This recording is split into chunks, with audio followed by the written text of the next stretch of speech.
بسم الله الرحمن الرحیم. رئیس صاحب او هیئت اداري او قدرمن وکیل صاحبانو، السلام علیکم ورحمت الله وبرکاتو. رئیس صاحب محترم، خدای وکړي چې ته د رحماني صاحب غوندې ونه کې چې د من خبرې اخر کې په جنگ بندي کې ونیسي او دته خو چې خبرې کوو بس دیوال ته غږېږه. نو زه راځم چې وزیر مالیه پرېږدي، وزیر د مالیه خو دغه یوه میاشت کېږي سرپرست راغلی، دغه رحماني صاحب راونیسئ.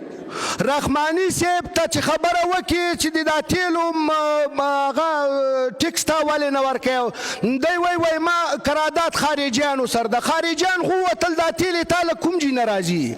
د کینې او د ترکمنستان دا کوم تیل چې راځي، رحماني صاحب د کال 1 میلیارډ ډالر د دې وطن نه چور او چپاو کوي. پخوا به ویل وای ما قرارداد د افغانستان حکومت سره نه ده، د امریکا حکومت سره ده، د نړیوالو د خارجیانو سره ده.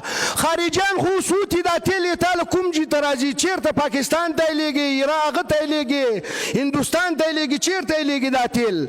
راځم دې ته چې ټي سي آر سي کمپنۍ کې د خپله ونډه ده. په ټي سي آر سي کمپنۍ له وجې نه په هغه کې اور ولګېد، دغه ټول اور چې لګېدلی د ټي سي آر سي کمپنۍ له خوا نه لګېدلی او دی پکې شریک ده.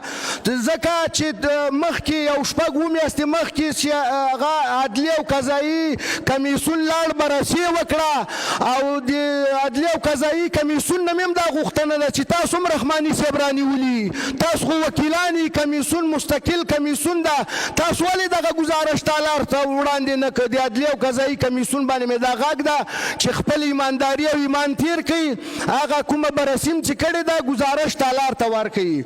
بل راځم چې د دارایي نه ده ثبت کړې او د رحماني صاحب یو زوی ده چې د کابل چوکۍ بنده کړې، نه پوهېږم چې دی چېرته ده. تاسو وګورئ ټول وکیلان په دې باندې شهیدان دي چې دغلته دغه 2 کاله کېږي د زوی 3 ورځې رسمي نه ده راغلی.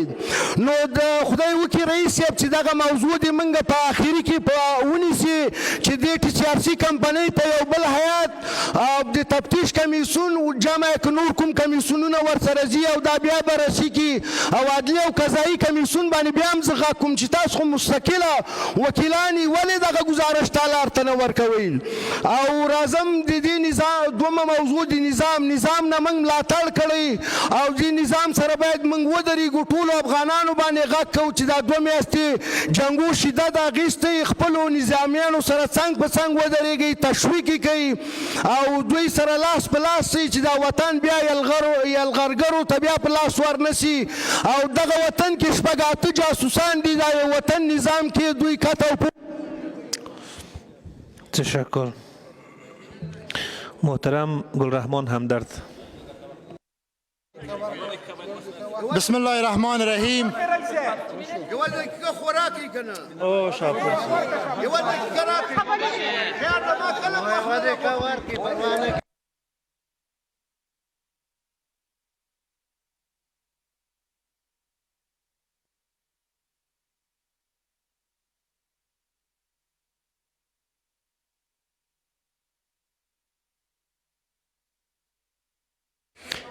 بفرمایید. او بل دا خبره ده چې تاسو دا مه وایئ که نه چې پلانکی وزیر غل ده او بیستانکی وزیر غل ده، همدغه موږ تاسو را ورکړې.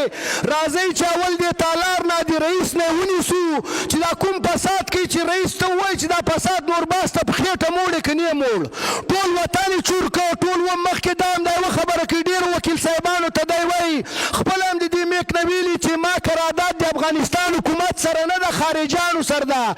اوس خو خارجیان وتې دي، دا اوس تیل ته چاته راوړې؟